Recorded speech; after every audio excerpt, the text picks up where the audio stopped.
আজকে আমাদের ৩৪শে জুলাই ৫ই আগস্ট।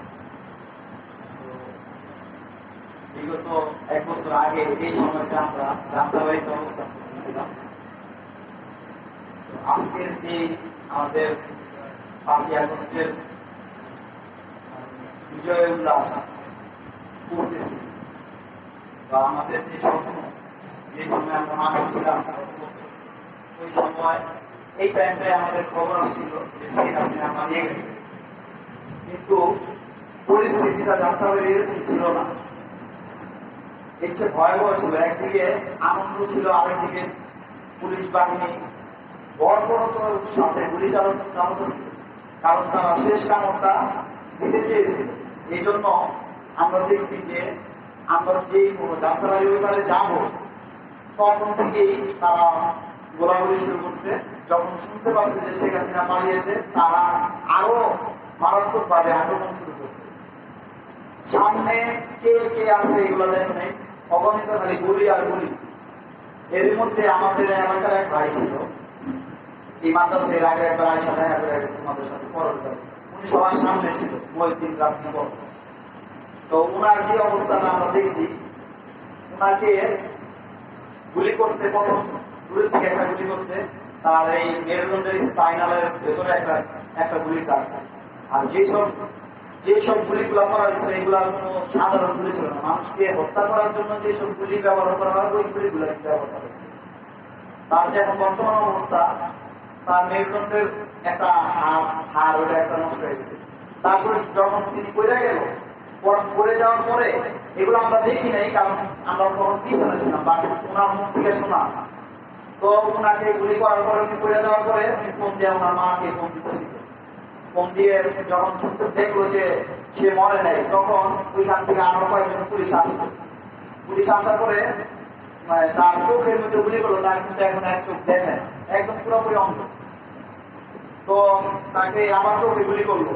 উনি অনেক কাকুতি মিনতি করছে, কিন্তু তার কোনো কথা শোনা নেই। তারপরে লাস্ট মুহূর্তে তার মৃত্যু নিশ্চিত করার জন্য তার ওই যে বড় এই একের বা এরকম একটা অস্ত্রতে তার মুখের মধ্যে আঘাত করছে, শরীরে আঘাত করছে। তিনি যখন গুলি খাওয়ার পরে অজ্ঞান হয়ে গেছে, তখন এরপরে মনে করতে মারা গেছে, আসলে সে মারা যায়। তো এরকম আমাদের চোখের সামনে অনেক দেখছি, এটা আমি শোনা, কিন্তু আমার চোখের সামনে আমি দেখছি। আমরা যখন সামনে দেখেছি তখন পুলিশ বিভিন্ন জায়গা থেকে বাড়ির বিভিন্ন ছাদের থেকে গুলি করতেছিল। ফ্লাইওভারের উপরে তাদের যে বিভিন্ন বাসা বাড়ির মধ্যে লুকিয়েছিল ওইখান থেকে তারা গুলি করছে। তো আমরা সামনে গেলে গুলি করতো, আবার পিছনে ফিরে আসতাম। তো আমাদের সামনের দিকে যেগুলো সামনে গেছে, তো ওনাদের মধ্যে অনেকজন দেখছি যে মাথায় গুলি করছে, পুরা মাথার সাইডটা রক্ত বের হয়ে গেছে চোখের সামনে দেখা। এবং লাস্ট মুহূর্তে আমরা যখন মানে সামনে অগ্রসর, পিছনে যাওয়ার উপায় নেই, কারণ আমরা এত সামনে চলে গেছি, পেছনে গেলে ওই দিকটা আমাদের গুলি করবে। তো আমরা এরকম একটা জায়গার মধ্যে আটকে গেছিলাম, আমাদের আরো ছোট ভাইরা তারাও আটকে গেছিল।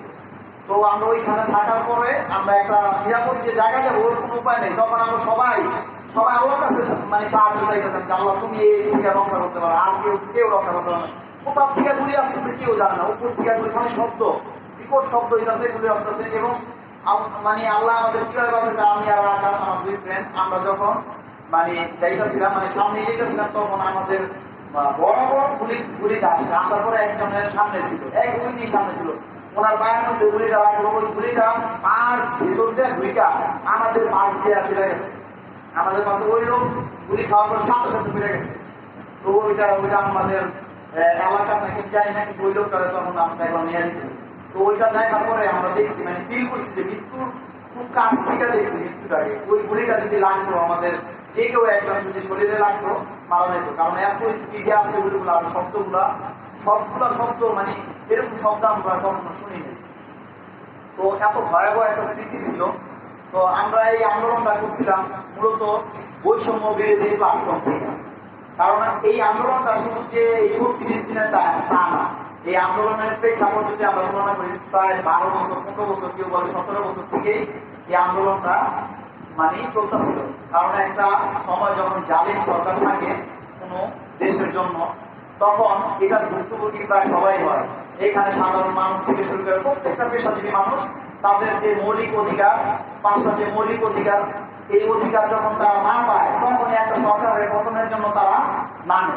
ঠিক আমরা যখন বৈষম্য বিরোধী প্ল্যাটফর্ম থেকে নামছি, আমাদের যে একটা ন্যায্য অধিকার ছিল, আমরা যারা অনার্স করছে, মাস্টার্স করছে, তাদের সাথে যে বৈষম্য করা হচ্ছে, চাকরি পাচ্ছে না, তারা দলীয় কোটা ইউজ করছে, বা তাদের মানে যাদের দলীয় প্রভাব আছে তারা জব পাচ্ছে। এই প্ল্যাটফর্ম থেকে আমরা এই আন্দোলনটা শুরু করি। যদিও এই আন্দোলনের আগেও প্রিভিয়াস অনেক দল, অনেক মত তারা আন্দোলন করছে। বিশেষ করে ওলামাদের উপরে অনেক অত্যাচার হয়েছে, আমরা সবাই জানি। হুজুর টুপি দেখলেই জঙ্গি নাটক সাজাইত। এইগুলার থেকে আমাদের মনের মধ্যে যে একটা সরকারের প্রতি ক্ষোভ ছিল, বিগত ফ্যাসিস্ট সরকারের প্রতি, এইটার ফলস্বরূপ 5ই আগস্ট ঘটনা ঘটছে। যদিও ফ্রন্টে আমরা ছিলাম, ছাত্ররা ছিল, কিন্তু এই ফ্রন্টে আমাদের রাইখা আমাদের পেছনে যারা মেহনত করছিল তারা কারা আমরা সবাই জানি।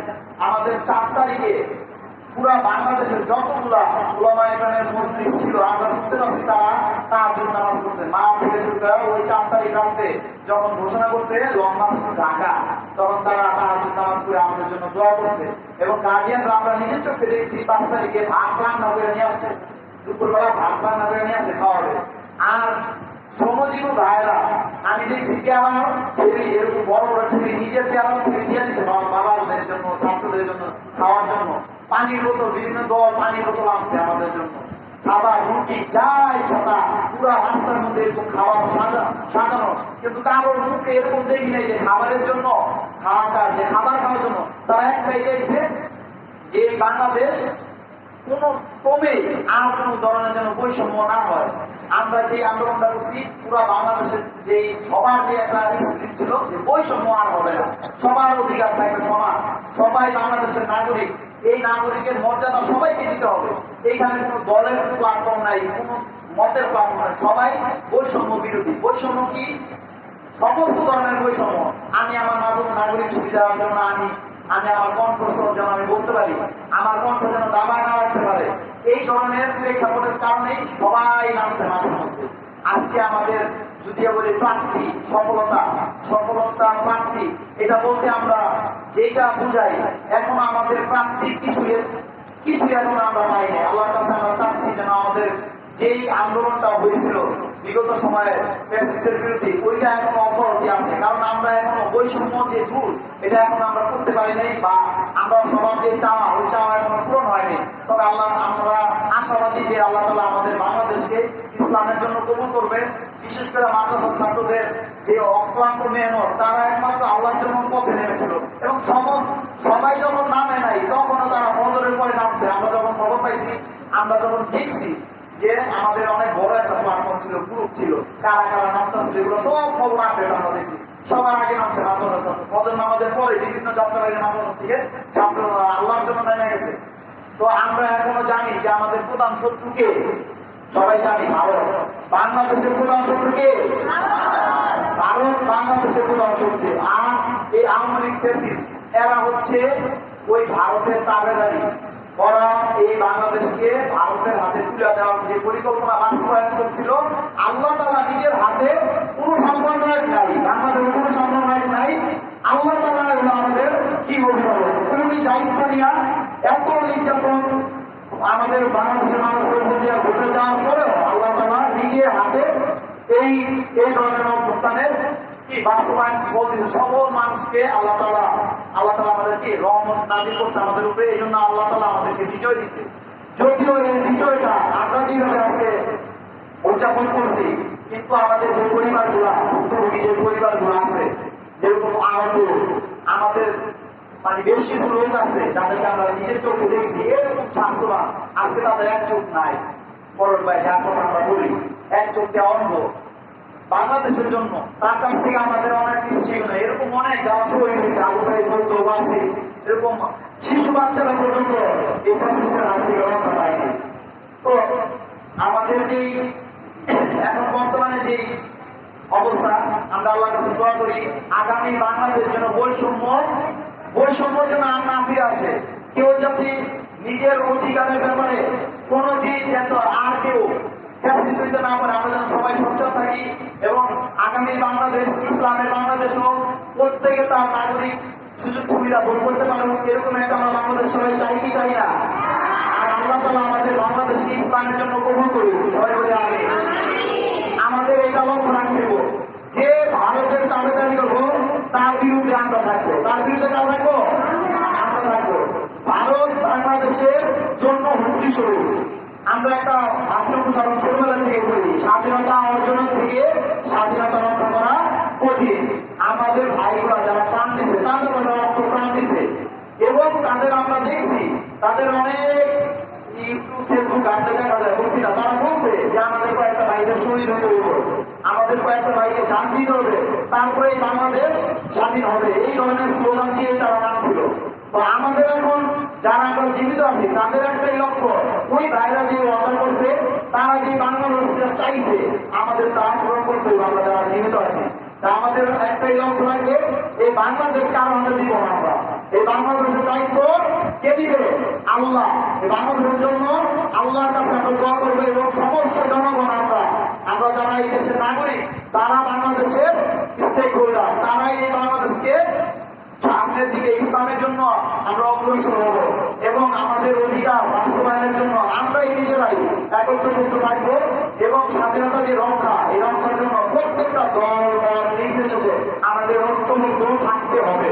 কারণ আমরা জানি এখনো আমাদের মধ্যে বাংলাদেশের বিরুদ্ধে ভারতীয় র জায়গায় জায়গায় প্ল্যানিং করে রাখছে, বিভিন্ন জায়গায় জায়গায় তাদের গুপ্ত হামলা চালাচ্ছে।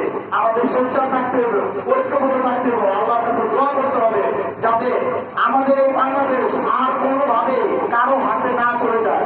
আমাদের এই বাংলাদেশের দায়িত্ব আমাদের জনগণের কাছে থাকবে।